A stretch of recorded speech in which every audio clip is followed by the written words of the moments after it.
Bonjour à tous, bonjour les serviteurs de Dieu, les pasteurs et bienvenue. Bienvenue à tous ceux qui servent le Seigneur, tous ceux qui aiment l'Évangile. Nous croyons que nous aurons un bon moment pendant cette session et nous faisons confiance au Saint-Esprit pour nous éclairer. C'est notre prière avant de commencer cette session, que le Saint-Esprit puisse ouvrir nos cœurs, nous éclairer, afin que nous puissions servir le Seigneur avec plus d'efficacité. C'est ça notre appel, c'est de servir le peuple de Dieu, servir le Seigneur. Amen. Donc, encore une fois, bienvenue à tous. Et nous allons entamer notre 5e session. Nous allons entamer notre 5e session. Et je voudrais, avant de vraiment parler dans cette 5e session, de se rappeler un peu ce que nous avons parlé hier, puisque je pense que nous n'avons pas eu le temps vraiment pour parler de certaines choses à cause du temps. Le temps nous a fait défaut, mais nous avons eu à terminer rapidement cette session. Mais je voudrais vous rappeler un petit peu ce que nous avons parlé hier. Pendant la 4e session, nous avons parlé de Hébreux chapitre 7 à partir du verset 11. Nous avons parlé comment Jésus était venu comme le souverain sacrificateur, qui avait eu un changement total de sacerdoce. Et en même temps, nous avons vu l'abolition de l'ancienne alliance pour une nouvelle alliance. Et puis nous avons parlé dans Colossiens chapitre 2. C'est là où je voudrais vous rappeler encore des choses et rentrer un petit peu pour que vous puissiez comprendre clairement. Parce que ce passage est une doctrine vraiment importante pour tous les chrétiens. Et je suis certain qu'il y en a beaucoup de chrétiens qui n'ont pas encore la lumière concernant notre appartenance à Christ, concernant comment nous sommes morts avec lui, nous sommes ressuscités avec lui. Ça, c'est la base même de notre croyance, notre foi. Et si nous ne croyons pas là-dedans, si nous doutons de cela, nous allons passer à côté de beaucoup de bénédictions. Donc, nous allons lire un coup rapidement dans Colossiens chapitre 2, verset 8. L'apôtre Paul nous parle et nous dit comment nous devons prendre garde, comment personne ne fasse de nous sa proie par la philosophie, par une vaine tromperie, s'appuyant sur la tradition des hommes, sur les principes élémentaires du monde et non sur Christ. Nous allons rapidement au verset 16, rapidement. Et là, l'apôtre Paul parle un petit peu de ce qu'il vient de mettre en garde dans le verset 8. Il dit donc que personne ne vous juge au sujet du manger, du boire, d'une fête, d'une lune, des sabbats. C'était l'ombre des choses à venir, mais le corps est en Christ. Donc l'apôtre Paul nous met en garde contre la tradition, contre la religion, contre la philosophie, contre les principes élémentaires de ce monde. Amen. Et puis, il va développer quelque chose. Qui est bien important pour nous de comprendre. Nous avons déjà parlé comment, par la mort de Christ, nous avons été dégagés de la loi parce que nous étions en lui. Voilà comment. Il a remporté la victoire. Amen. Il a vaincu le péché. Il a condamné le péché qui se servait de la loi. Le péché se servait de la loi pour nous condamner. Et donc, le Seigneur, il a pris cette charge sur lui. Il a pris cette charge sur lui. C'est ça qui est important pour nous de comprendre aujourd'hui. Et c'est comme cela que nous sommes morts en Christ et que nous avons été dégagés de la loi. C'est clair, je suppose. Ça, c'est très important pour nous de comprendre cela. Nous avons parlé de cela dans une des sessions. Et maintenant, l'apôtre Paul, il vient nous dire, écoutez ça bien, dans le verset 12, ayant été ensevelis avec lui par le baptême. Ayant été ensevelis avec lui par le baptême. Et si nous croyons, si nous avons la foi que Jésus-Christ est ressuscité des morts, nous sommes alors, nous aussi, ressuscités avec lui. Ça, c'est une doctrine très, très importante pour nous de comprendre. Donc, nous sommes dégagés de la loi. Pourquoi? Parce qu'en étant morts avec lui. Deuxième chose, si nous avons été ensevelis avec lui et que nous avons la foi que Dieu a ressuscité Jésus-Christ d'entre les morts, donc nous avons aussi été ressuscités avec lui. Donc, il est assis à la droite de Dieu, il est ressuscité, et c'est comme ça que l'apôtre Paul vient nous dire, dans le chapitre 3, le verset 1, il nous dit, si vous avez été ressuscité avec Christ, cherchez les choses d'en haut, et non pas les choses de cette terre. Amen. Et non pas les choses de cette terre. Retournons dans le verset 20 du chapitre 2. Qu'est-ce que l'apôtre Paul vient nous dire? Il nous dit, si vous êtes morts avec Christ aux principes élémentaires du monde, pourquoi, comme si vous viviez dans le monde, vous impose-t-on ces préceptes? Ne prends pas, ne goûte pas, ne touche pas, etc., et etc. Donc, qu'est-ce que nous sommes en train de comprendre? Qu'est-ce que l'apôtre Paul veut nous dire clairement? De faire attention à la loi qu'on peut mettre sur notre vie. Que ce soit par la tradition, que ce soit par la religion, que ce soit par les principes élémentaires du monde, d'accord? Que ce soit la philosophie humaine, que ce soit par certaines lois qu'on nous dit ne fais pas ça, ne goûte pas, ne prends pas, etc. Donc, c'est là, au fait, l'apôtre Paul veut venir nous confirmer comme quoi nous devons faire attention de ne pas nous soumettre à la loi. C'est ça qu'il veut dire alors. Et c'est pourquoi souvent, quand on parle du chapitre 3 de Colossiens au verset 1, on dit chercher les choses d'en haut et non pas celles de ce monde. Et souvent, on applique cela aux choses matérielles de la vie. C'est pas ce que l'apôtre Paul veut parler. Ce n'est pas du tout ce que Paul veut nous enseigner. Les choses de ce monde, c'est-à-dire les choses que nous pouvons avoir. Non, parce que Paul au chapitre 3, il dit « Si donc vous avez été ressuscités avec Christ, cherchez les choses d'en haut. » Pourquoi? Parce que Christ est assis à la droite de Dieu et étant ressuscité avec lui, nous aussi, nous sommes assis avec lui dans les lieux célestes et nous sommes appelés à chercher les choses d'en haut. Et non pas les choses de la terre, non pas les choses qui peuvent nous distraire. Et Paul dit que personne d'entre vous,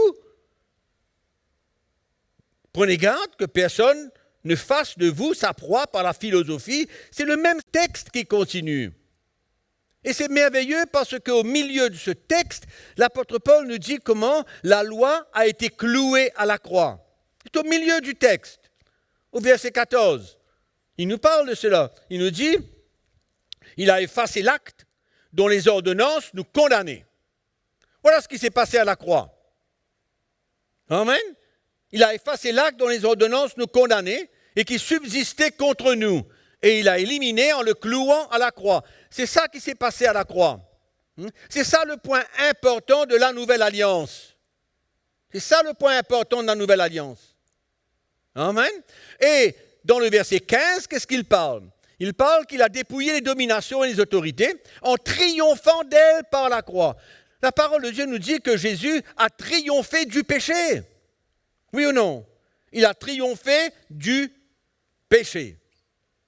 Alléluia. Et nous savons que le Seigneur a condamné le péché, que la loi était l'instrument. Le péché se servit de la loi pour nous emmener à être condamnés. Mais la Bible nous dit que le Christ a condamné le péché. Donc, nous sommes dégagés de la loi. Amen. Donc, tout ce chapitre 2 de Colossiens est une doctrine absolument importante pour que nous, les serviteurs de Dieu, nous comprenions et que nous puissions transmettre cela au peuple de Dieu. Très important. Amen. Donc nous sommes morts en Christ, nous sommes ensevelis avec lui, nous sommes ressuscités avec lui.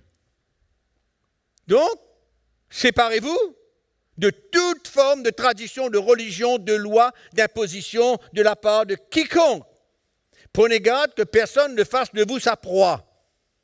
Sa proie par la philosophie humaine, par les traditions, la religion, les principes élémentaires de ce monde.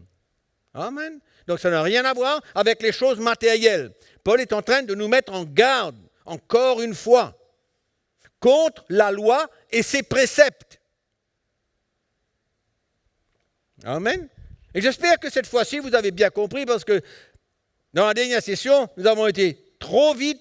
Il y a eu un manque de temps, j'ai eu à courir pour essayer de passer là-dessus, mais c'est ça qui est important pour nous de comprendre. C'est une doctrine importante pour nous, les chrétiens. Et si les serviteurs de Dieu ne comprennent pas cela, nous allons encore nous attacher d'une manière ou d'une autre à certaines lois de l'Ancien Testament, certaines lois du sacerdoce lévitique, avoir de l'influence de ces choses, être influencé par cela. Et nous voyons que cela existe dans l'Église aujourd'hui. Nous allons voir un petit peu tout cela. Ça existe dans l'Église aujourd'hui. Donc l'apôtre Paul, il est clair. Et quand nous réalisons cela, nous voyons cela dans l'esprit, nous réalisons que c'est le vrai miracle de la Nouvelle Alliance. Le vrai miracle de la Nouvelle Alliance. Mort avec lui, ressuscité avec lui. Amen. Donc, nous réalisons que tout ce qui s'est passé avant, comme il le dit dans le verset 17, c'était l'ombre des choses à venir. Mais la réalité est en Christ, Christ ressuscité des morts, assis à la droite du Père. Ça, c'est la vraie doctrine. Ça, c'est la pure doctrine de Christ. Donc, séparés, libérés. Alléluia. Quelle grâce, mes frères. Quelle grâce extraordinaire. Amen. D'être mort avec Christ, d'être enseveli avec Christ.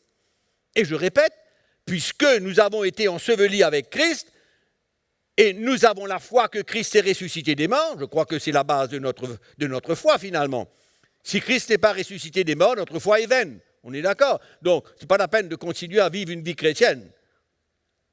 Donc, si nous sommes ensevelis et que nous avons la foi que Dieu, dans sa puissance, a ressuscité Christ d'entre les morts, donc nous sommes ressuscités avec lui, puisque nous sommes morts avec lui. Nous sommes donc ressuscités avec lui. Très important. Amen. Donc, tout ce qui était avant était de l'ombre des choses à venir, mais la réalité est en Christ. Donc, nous délaissons toute forme de loi, toute forme de précepte, toute forme d'ordonnance, et la réalité est en Christ. Et c'est ça notre relation maintenant. Ce n'est pas à travers l'accomplissement des lois, des préceptes, des ordonnances et des choses obligatoires. Oh, j'espère que c'est clair. J'espère que c'est clair. C'est un vrai miracle qui s'est passé. Si on réalise que dans la mort de Jésus-Christ, dans cette mort, nous étions en lui, avec lui. Et au travers du salut, la promesse que Dieu a faite à Abraham, à travers le salut, c'est là que nous pouvons réaliser et comprendre que nous étions en Jésus-Christ, avec lui. Et si nous comprenons cela, qu'est-ce que nous avons à faire avec la loi?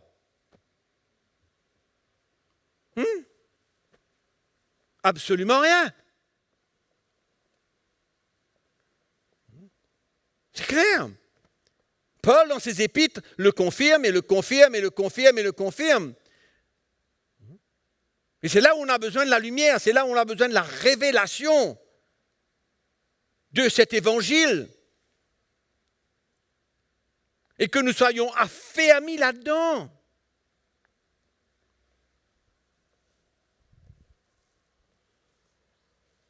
Christ est pour nous, il est tout en tout. Ça devrait quand même nous parler, quoi. Nous faire comprendre certaines choses claires. Éphésiens chapitre 2.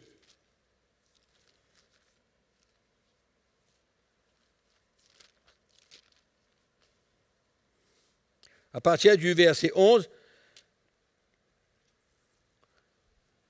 nous allons simplement voir encore comment nous, païens,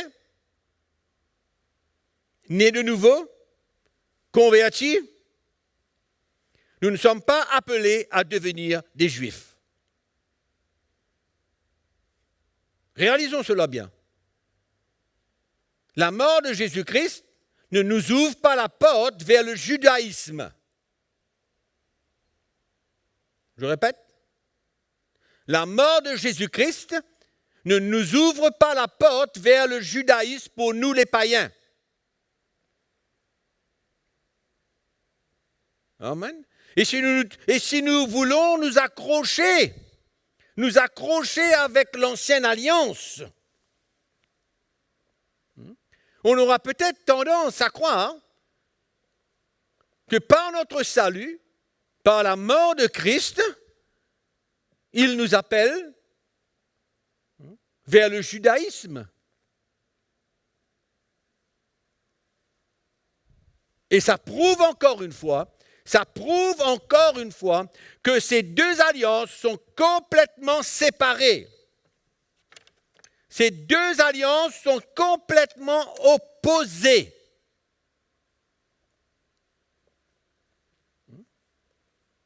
Si vous pouvez sortir de cette conférence avec la conviction dans votre cœur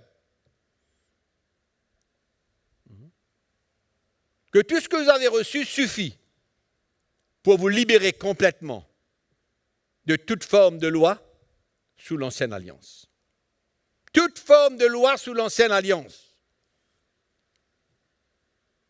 Et de vivre votre chrétienté par une relation avec Christ, dans la liberté. Si seulement vous pouvez saisir cela, l'Église aura fait un grand pas. Un grand pas pour que les chrétiens grandissent et soient bien. Verset 11, chapitre 2, épître de Paul aux Éphésiens. C'est pourquoi vous, autrefois païens dans la chair, appelés incirconcis par ceux qu'on appelle circoncis, et qui le sont en la chair par la main de l'homme, c'est-à-dire par la circoncision de l'homme. On a vu ça, je pense, à la dernière session, ou une des sessions. Souvenez-vous que vous étiez en ce temps-là sans Christ, par le païen, sans Christ, n'ont rien à voir avec Christ, privés du droit de cité en Israël. Amen. Donc, encore une fois, rien à voir avec Israël. Étrangers aux alliances de la promesse. Confirmation. Sans espérance, sans Dieu dans le monde. Confirmation.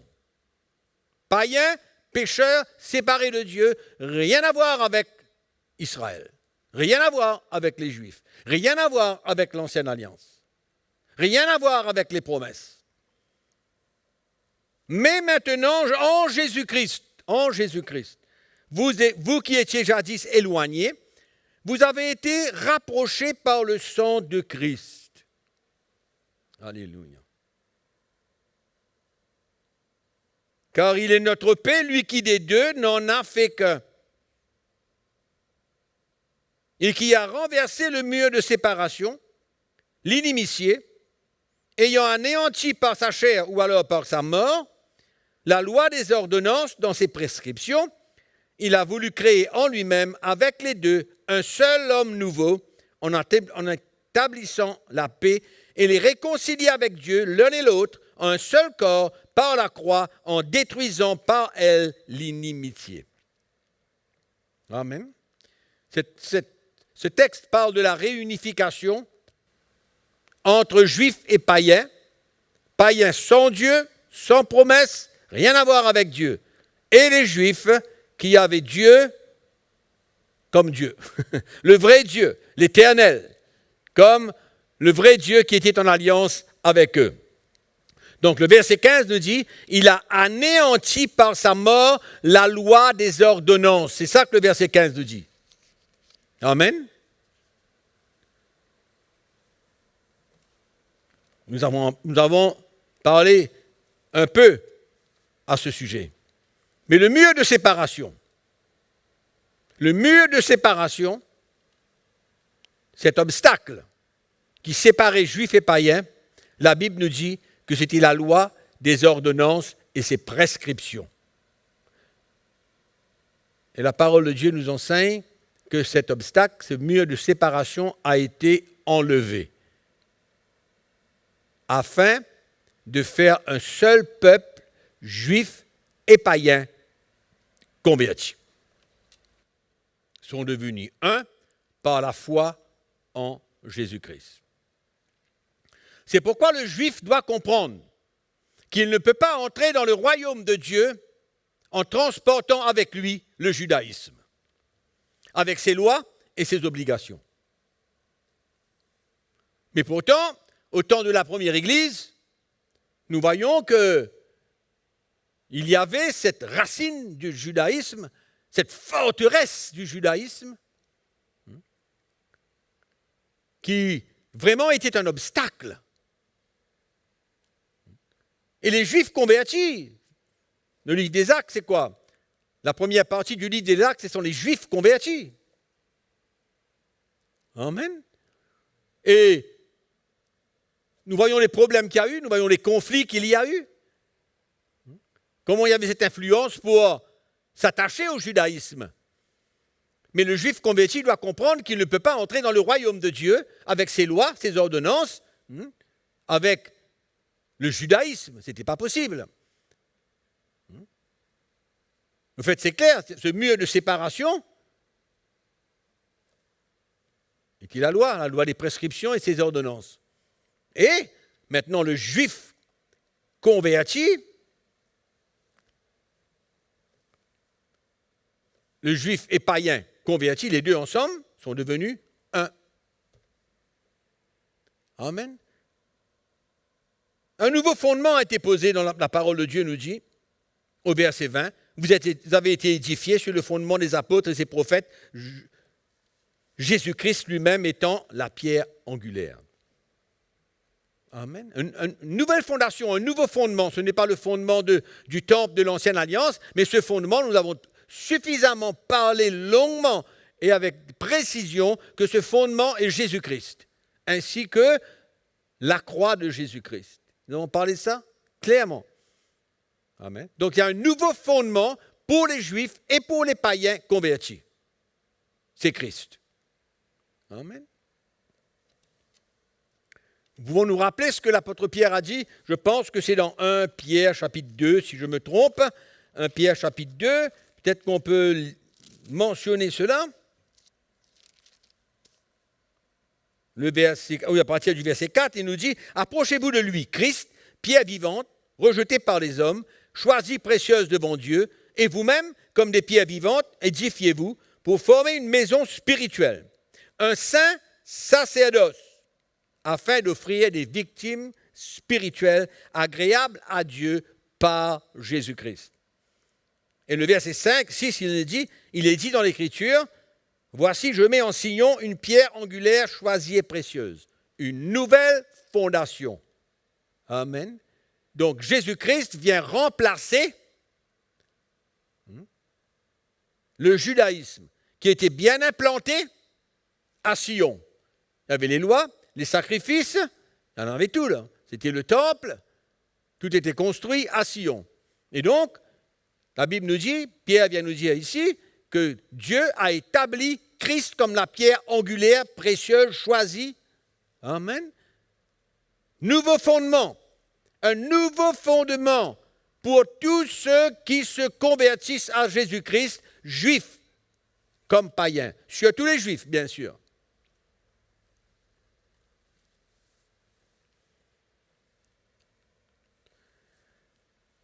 Ah, c'est extraordinaire tout ce qui se passe.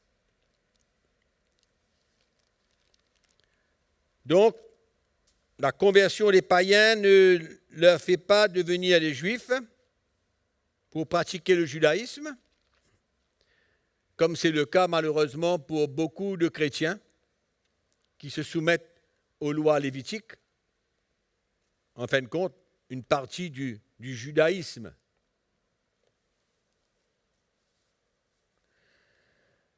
Allez, allons voir comment, dans Actes chapitre 10, verset 9 jusqu'au verset 20, je vous encourage à lire cela, parce qu'à ce moment précis, quand Dieu veut envoyer Pierre pour parler à Corneille, qui est un païen, Pierre va résister. Parce que lui-même n'était pas encore totalement libre du judaïsme. Converti, oui, apôtre de Christ. Il lutte avec Dieu. Il lutte dans cette vision où le Seigneur lui demande d'aller vers Corneille. Il n'a pas compris. Si vous lisez au verset 9 dans le livre des Actes, le Seigneur lui dit, mange. Un drap qui s'est descendu du ciel. Nous lisons, il vit le ciel ouvert et un objet semblable, verset 11, à une grande nappe attachée par les quatre coins qui descendait et s'abaissait vers la terre, et où se trouvaient tous les quadrupèdes et les reptiles de la terre et les oiseaux du ciel, et une voix lui dit, lève-toi, Pierre, tue et mange. Il y avait une vision dans ce que Pierre a entendu. Il y avait une vision là-dedans. Le message était que le Seigneur désirait qu'il ne soit pas arrêté par la loi pour aller vers les païens et permettre au Seigneur d'emmener le salut aux païens pareillement comme il a emmené aux Juifs. Donc le Seigneur lui dit, mange ces animaux. Impur. Il va résister, il va dire non. Et la troisième fois, il va capituler. Il va capituler, il va descendre du toit. Et la Bible nous dit au verset 19, comme Pierre réfléchissait à la vision, l'Esprit lui dit, voici 3 hommes te demandent. Lève-toi, descends et pars avec eux sans hésiter, car c'est moi qui les ai envoyés. L'Esprit du Seigneur a eu à le convaincre de ce plan merveilleux que le Seigneur avait pour les païens. Et si vous regardez dans le Acte chapitre 11, le verset 1, vous allez voir que même les apôtres, les autres apôtres et les disciples n'étaient pas aussi libérés du judaïsme. Parce que quand Pierre retourne vers eux, les apôtres et les frères, verset 1, qui étaient dans la Judée, apprirent que les païens avaient aussi reçu la parole de Dieu. Et lorsque Pierre fut monté à Jérusalem, les fidèles circoncis lui adressèrent des reproches en disant, tu es entré chez les incirconcis, tu as mangé avec eux. Donc nous voyons que tous ces juifs convertis, les apôtres, les disciples, avaient de la difficulté eux-mêmes pour se débarrasser des lois du judaïsme.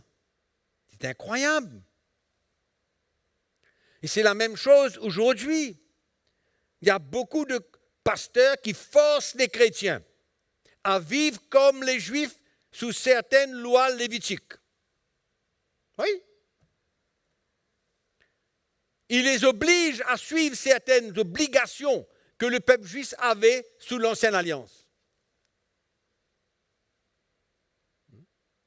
C'est pourquoi la vie sous l'Ancienne Alliance n'est pas une référence pour la vie sous la Nouvelle Alliance. Et c'est ça que beaucoup de pasteurs n'arrivent pas à saisir. Je répète, la vie sous l'Ancienne Alliance n'est pas une référence pour la vie sous la Nouvelle Alliance. N'est pas une référence.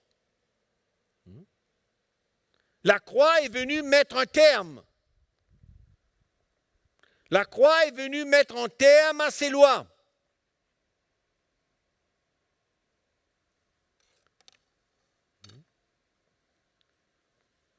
Il faut être éclairé, comprendre ce qui s'est passé sur cette croix. Beaucoup, les apôtres étaient là, à voir la souffrance de Christ et être témoins de sa mort. Mais qui a compris? Qui a compris ce qui s'est passé dans l'esprit quand Jésus-Christ est mort? Cela nous est révélé dans les épîtres de Paul. Cela nous est révélé, ce qui s'est passé sur cette croix. Et c'est à nous de pouvoir ouvrir notre cœur.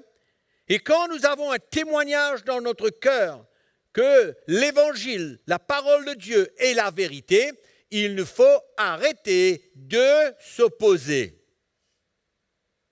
Malgré que nous avons pu, pendant longtemps, s'associer à cela, le temps est venu pour que les pasteurs comprennent ce qui s'est passé à la croix, dans l'esprit.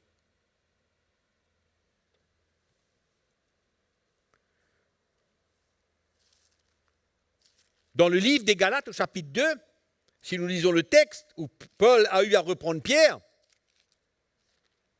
à ce moment, Pierre était quand même libéré. Mais il avait la crainte des Juifs, la crainte d'être persécuté. Regardez dans Galates chapitre 2, on va aller rapidement. Là. Galates chapitre 2, verset 11. Mais lorsque Céphas vient à Antioche, je lui résistai en face parce qu'il était répréhensible. Il méritait d'être repris.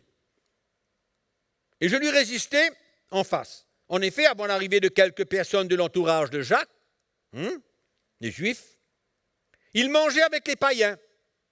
Donc, il était libre de manger avec les païens. Il avait compris. Son expérience avec Corneille l'a fait comprendre certaines choses. Donc, il était en train de manger avec les païens. Et quand ces personnes de l'entourage de Jacques arrivèrent, la Bible nous dit, il s'esquiva et se tint à l'écart par crainte des circoncis. Il avait peur de ce que les Juifs circoncis, qui n'avaient pas encore été libérés de cette loi, il avait peur que ce soit de leurs commentaires, que ce soit de quoi que ce soit, mais il avait peur de s'afficher clairement en mettant un homme libre, libre de la loi. Et Paul dit,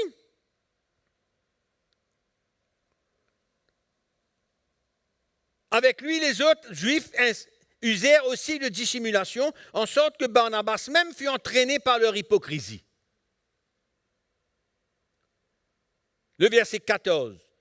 Voyant qu'il ne marchait pas droit selon la vérité de l'Évangile, il ne marchait pas droit dans la vérité de l'Évangile, je dis à Céphas en présence de tous, si toi qui es juif, tu es juif, tu vis à la manière des païens et non à la manière des juifs, c'est-à-dire tu es libre.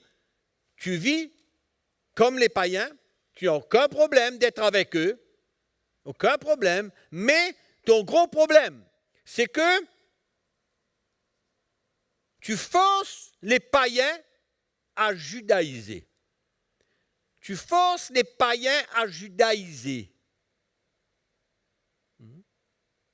Tu les influences parce que ton action a fait montrer clairement la séparation entre juifs et païens. Exactement le contraire de ce que nous avons vu dans Éphésiens chapitre 2, que nous venons de lire tout à l'heure et d'expliquer. Le mur de séparation avait été enlevé. Amen. Et maintenant, qu'est-ce qui arrive? Le mur est, dans un sens, dans cette situation, est remis en place. Pourquoi forces-tu les païens à judaïser? Pourquoi forces-tu les païens qui n'ont rien à voir avec le judaïsme s'associer au judaïsme? Alors, c'est pourquoi beaucoup de pasteurs aujourd'hui influencent les chrétiens à s'associer au judaïsme. Mes frères, c'est dramatique. C'est dramatique d'entraîner le peuple de Dieu à s'associer avec le judaïsme. C'est ça que je veux vous faire comprendre aujourd'hui. Le danger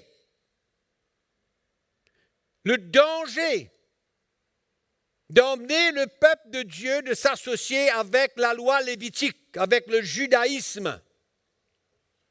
Et malheureusement, c'est ce qui se passe aujourd'hui au sein de beaucoup d'églises où les pasteurs n'ont pas encore reçu la lumière et la révélation de la nouvelle alliance. C'est dramatique. C'est attristant.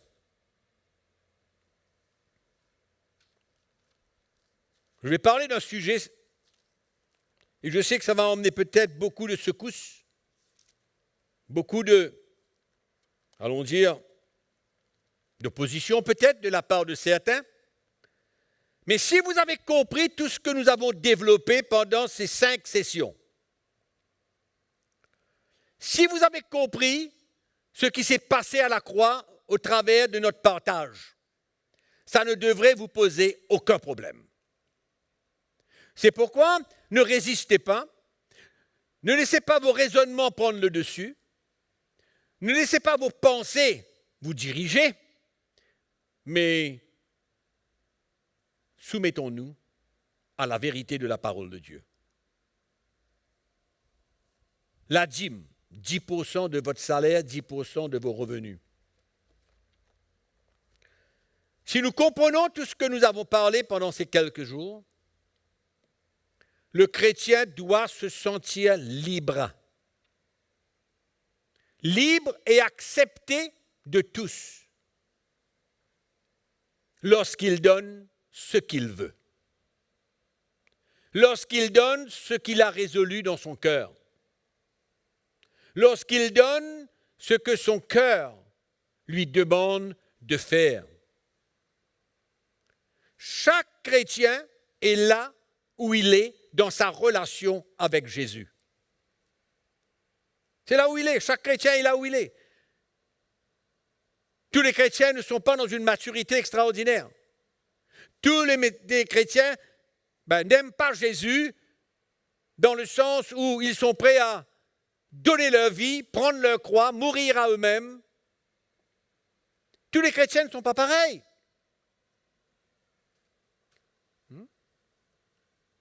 Mais comment peut-on imposer une loi, une obligation à tout le monde? Mais c'est contraire à tout ce que nous avons parlé. C'est contraire à tout ce que nous avons parlé. Et le pire dedans, c'est que le chrétien qui ne donne pas ses 10% de ses revenus, souvent, il est menacé par la malédiction. On se sert d'un texte de l'Ancienne Alliance, que vous connaissez très bien dans le livre de Malachie, de la malédiction. Quand il ne donne pas ce qu'il, soi-disant, doit donner, les 10%. Et ça, c'est l'esprit de l'Ancienne Alliance. La dîme était inclue dans le sacerdoce lévitique. N'oubliez pas ce que nous avons lu dans l'Épître aux Hébreux, et je vais vous le rappeler. Hébreux chapitre 7. Si donc la perfection avait été possible par le sacerdoce lévitique, car c'est sur ce sacerdoce que repose la loi donnée au peuple. Amen. C'est clair. Et quand nous regardons Galates chapitre 3, verset 13, au fait, vous serez peut-être choqués, peut-être que vous n'avez pas réalisé cela. En étant tellement ancré dans cette loi de l'Ancienne Alliance, du sacerdoce lévitique, le verset 10 du chapitre 3 du livre des Galates, écoutez bien, car tous ceux qui s'attachent aux œuvres de la loi sont sous la malédiction. Exactement le contraire de ce que beaucoup de pasteurs font aujourd'hui. Ils déclarent la malédiction sur ceux qui ne portent pas leur 10%, leur dîme. Mais la parole de Dieu nous dit que ceux qui sont sous la loi, ce sont eux qui sont sous la malédiction. C'est ça qu'on dit là. Je ne sais pas si vous lisez comme moi. Car tous ceux qui s'attachent aux œuvres de la loi sont sous la malédiction. Hein? C'est exactement le contraire ce qui se passe. Mais il faut que nos yeux s'ouvrent là. Nos yeux spirituels ont besoin de s'ouvrir. Amen. Et plus loin, il dit, Christ nous a rachetés de la malédiction de la loi. Il nous a rachetés parce que nous étions, si nous nous trouvons sous ce régime, la Bible nous dit, Christ nous a rachetés de la malédiction de la loi. Mais pourquoi rester sous la malédiction? Mais non, pas du tout. Donc, ils sont forcés à donner. Ils ont peur de ne pas donner cette somme. Ils ont peur d'être mal vus et de recevoir une malédiction. Je compare ça à la sorcellerie. Quand le sorcier dit à ses clients, si vous n'allez pas faire ce que je vous demande de faire, premièrement, il a été payé pour, et si vous n'allez pas faire ce que je vous demande de faire, les choses deviendront pires pour vous. Vous connaissez ça? Tout le monde connaît ça. C'est comme ça que les sorciers travaillent. Je suis peut-être un petit peu catégorique là, un petit peu strict, mais c'est la parole de Dieu. Par contre, les chrétiens sont appelés à grandir dans leur amour pour le Seigneur, afin de ne pas se limiter et être juste satisfait à donner 10% seulement.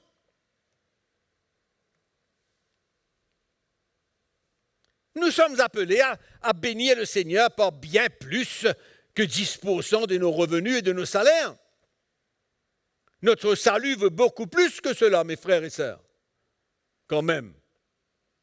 Et plus on grandit dans le Seigneur, plus notre amour grandit dans le Seigneur, plus notre cœur va parler, plus notre cœur va nous demander, sans que ce soit une obligation, amen, à être libre, à exercer plus de libéralité et avoir la joie quand nous portons notre offrande au Seigneur.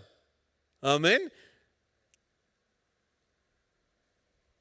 Maintenant, si un chrétien est satisfait et content, c'est ce que son cœur lui demande, de porter 10%. Pas de problème, mais au moins il n'est pas sous la loi, au moins il n'est pas obligé, et au moins il n'est pas sous une obligation. C'est son cœur. Son cœur lui dit, ah ben moi, 10% c'est cool. C'est autre chose là. Amen. Donc on n'est pas sous une loi d'être obligé, mais si notre cœur parle de cette manière, gloire à Dieu. Et moi je crois que plus un chrétien grandit, plus son amour pour le Seigneur grandit, plus il est prêt à bénir le royaume de Dieu, plus il est prêt à porter son offrande au Seigneur dans une plus grande mesure. Je crois que c'est assez clair.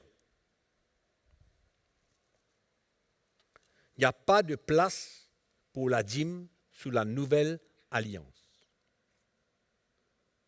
Nous avons fait 4 sessions et 5 même pour parler de notre coupure avec les lois de l'ancienne alliance.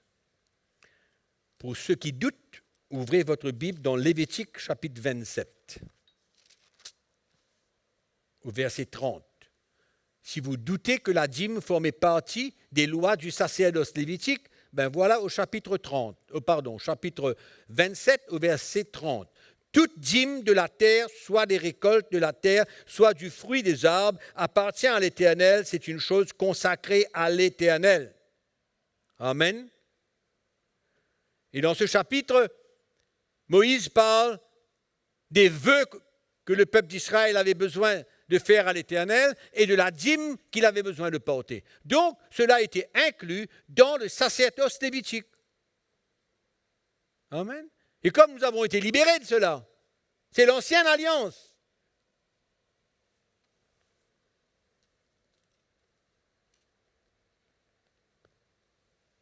Le sacerdoce a été changé, on a vu, j'ai dit cela au début. Le sacrificateur a été changé et Christ, le souverain sacrificateur, ne demande rien d'autre que notre cœur. Christ, le souverain sacrificateur, ne nous demande rien que notre cœur. Si le Seigneur a réussi à saisir notre cœur, il aura gagné et nous aurons gagné.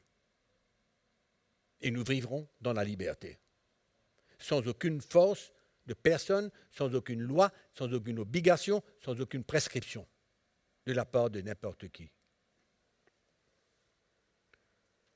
OK? Pour vous rappeler, la première alliance, c'est quoi? C'est de la chair, la circoncision de la chair. La deuxième, la seconde, la meilleure, c'est quoi? C'est du cœur. C'est une alliance de cœur. La première est une alliance de la chair, la circoncision de la chair. La deuxième est une alliance de cœur, la circoncision du cœur. Tout cela est bien expliqué dans les épîtres de Paul, très bien expliqué. Amen. Allons parler peut-être encore quelques pratiques de l'ancienne alliance dans l'Église. Exode chapitre 20, verset 5, la Bible nous dit, qui parle comme quoi que l'Éternel va punir les enfants de la 3e et de la 4e des générations des pères, des gens qui adoreront un autre Dieu.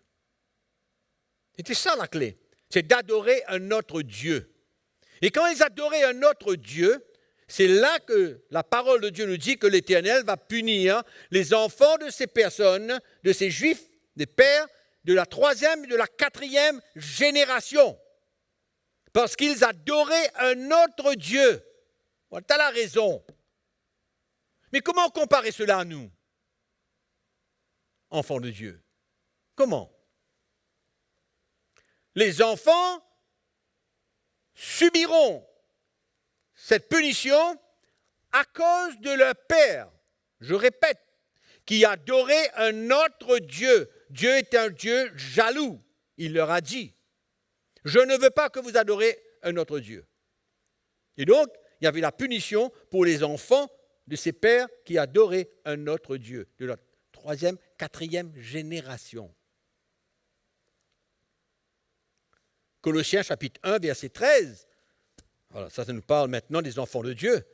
C'est pourquoi cette punition n'a rien à voir avec ceux qui se convertissent à Christ, car ils ont été délivrés de la puissance des ténèbres. C'est pourquoi la délivrance des chrétiens, à cause des parents qui font fait de la sorcellerie, ou qui ont fait je ne sais trop quoi, ou qui ont adoré le soleil, ou qui ont adoré les roches, ou qui ont... qu'importe. Mais quand un homme, une femme, entre en communion avec Dieu au travers de la foi en Jésus-Christ, il se convertit à Jésus-Christ. Il est né de nouveau.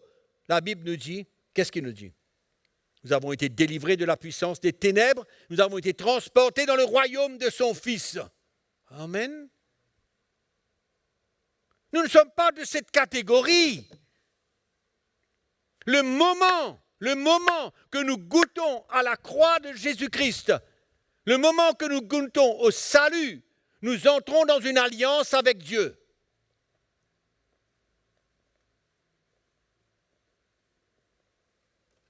Il faut arrêter. Il faut qu'on arrête d'aller chercher des pratiques de l'ancienne alliance pour venir essayer d'emmener la libération dans le peuple de Dieu. Il y a les autres moyens. Nous avons vu ça, la croix de Jésus-Christ. Quand quelqu'un prend sa croix, il va vers la victoire. Il n'y a rien qui pourra être un handicap ou un obstacle dans sa vie chrétienne.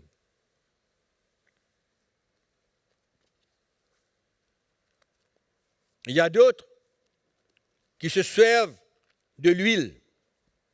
Où il tient ça? Dans l'Ancien Testament, il y avait l'huile d'onction. Les sacrificateurs étaient oints par une huile, l'huile d'onction. Et aujourd'hui, il y a des pasteurs qui non seulement utilisent l'huile, mais ils la vendent. Ils vendent. C'est un business. Ils font de l'argent. Ils bénissent l'huile et puis ils vendent. Ils appellent ça l'huile d'onction, pour que les chrétiens appliquent cela sur eux. Mais ils vendent de l'huile. Et il y a d'autres qui utilisent d'autres liquides, comme de l'eau. Il y a d'autres qui utilisent de l'eau pour oindre des gens. Ça se demandait où ça sort tout ça. Ils ont tous des pratiques trompeuses. Mais par contre, l'apôtre Jacques, lui, nous enseigne comment se servir de l'huile pour prier pour les malades. Dans l'épître de Jacques. Amen. Ce n'est pas quelque chose qu'on joue avec, ce n'est pas de l'huile qu'on vend, ce n'est pas de l'huile qu'on fabrique, c'est de l'huile. N'importe quelle huile comestible. N'importe quelle huile. Pourquoi? Parce qu'elle représente. Cette huile emmène la foi dans le cœur des chrétiens, parce que cette huile représente l'action du Saint-Esprit envers le malade, envers ceux qui ont besoin d'une guérison. Ça, c'est la doctrine de Christ. Ce n'est pas ces gens qui achètent, vendent de l'huile pour faire du business. Vous vous souvenez quand Dieu allait délivrer le peuple d'Israël des Égyptiens, il leur a dit, sacrifiez un animal, mettez le sang sur le linteau des portes, afin que quand je passe, je tuerai tous les enfants du peuple d'Égyptien, mais je vous épargnerai. Amen. Et il y a beaucoup de pasteurs qui utilisent le sang de Jésus-Christ pour tellement d'autres choses, pour une protection. La parole de Dieu nous enseigne dans 1 Jean chapitre 1, verset 9, comme quoi que le sang de Jésus-Christ est puissant pour le pardon de nos péchés, pour effacer nos péchés, pour nous purifier de nos péchés, pour nous laver de nos péchés. Amen. Donc, les chrétiens qui passent leur journée, leur soirée, leur nuit à plaider le sang de Jésus-Christ, et surtout, ils le plaident le sang de Jésus-Christ aussi bien pour combattre le diable. Il y a toutes sortes de doctrines étranges. Toutes sortes de doctrines étranges. Il y en a même de ceux aujourd'hui, des serviteurs de Dieu qui s'habillent comme les souverains, comme les sacrificateurs dans l'Ancien Testament. Ils imitent les habits, les vêtements des sacrificateurs dans l'Ancien Testament. Ils veulent se positionner comme l'aube de Dieu. Où est la simplicité de Christ? Il n'y a rien dans la parole de Dieu qui indique que les apôtres, les serviteurs de Dieu, portaient les mêmes vêtements que les sacrificateurs dans l'Ancienne Alliance. Une espèce de retour au judaïsme. Tout indique que ceux qui servaient le Seigneur, dans le livre des Actes, portaient des habits, allons dire naturels, des habits simples. Il y a le traitement des chrétiens qui tombent dans le péché. Quand je voyage en Afrique et que j'entends parler de la manière que les pasteurs traitent les chrétiens qui sont tombés dans le péché, c'est comme si qu'ils avaient la peste. C'est incroyable. Tout ça, ça vient de l'influence des lois lévitiques, des lois de l'Ancienne Alliance. C'est triste de voir comment les chrétiens sont manipulés, transportent des fardeaux extraordinaires. Il y a tellement des exemples qu'on peut donner. Je vais terminer cette session parce qu'on parle de notre coupure avec l'Ancienne Alliance, la loi de l'Ancienne Alliance, qui ne doit pas nous affecter. Mais par contre, l'Ancien Testament, les livres de l'Ancien Testament, l'histoire des Juifs, les prophéties qui ont déjà sont déjà arrivées, des prophéties de l'Ancienne Alliance qui ne sont pas encore arrivées, la manière que Dieu traitait avec son peuple, la manière que Dieu se manifestait au milieu de son peuple, la puissance de Dieu qui se manifestait. Souvent on dit que dans l'Ancien Testament, Dieu parlait à Moïse d'une voix audible. Il le rencontrait. Pourquoi ça ne se passe pas sous la Nouvelle Alliance pour tout le monde? Donc, il y a des choses extraordinaires dans l'Ancien Testament. Et même dans l'Épître aux Corinthiens, l'apôtre Paul nous encourage à ne pas suivre l'exemple des Juifs. Nous met en garde. Paul met en garde les chrétiens de ne pas répéter les mêmes erreurs que les Juifs. Donc, il y a beaucoup d'instructions qu'on peut recevoir du Nouveau Testament. Donc, il ne faut pas croire que quand on parle de la coupure avec la loi de l'Ancienne Alliance, il faut ignorer l'Ancien Testament. Pas du tout. Ce n'est pas du tout ce qu'on parle. Nous sommes en train de parler des promesses pour Israël et pour les païens. Nous ne sommes pas en train de parler des lois de l'Ancienne Alliance et comment, au travers de la promesse que Dieu a faite à Abraham, par la foi en Jésus-Christ, les païens et quelques juifs entrent dans la nouvelle alliance et se séparent de style de vie sous la loi de l'ancienne alliance. Amen. Donc il faut que ce soit clair. Quand on parle de la coupure avec la loi de l'ancienne alliance, ne veut pas dire que nous sommes coupés complètement de l'Ancien Testament.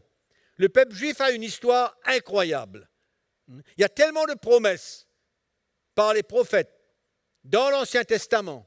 Il y a même la vie de David, la vie de ces grands hommes de Dieu dans la parole, dans l'Ancien Testament, que nous avons besoin de nous-mêmes connaître.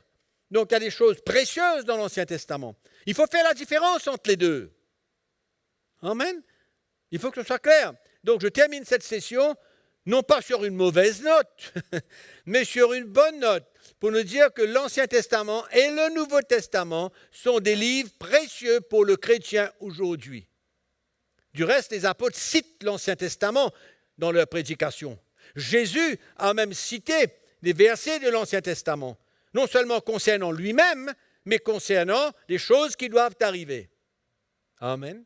Donc, que cela soit clair, sur cette note, je termine cette session et je prie que le Seigneur vous encourage et que nous soyons édifiés et libérés. Amen. À la prochaine session. Merci.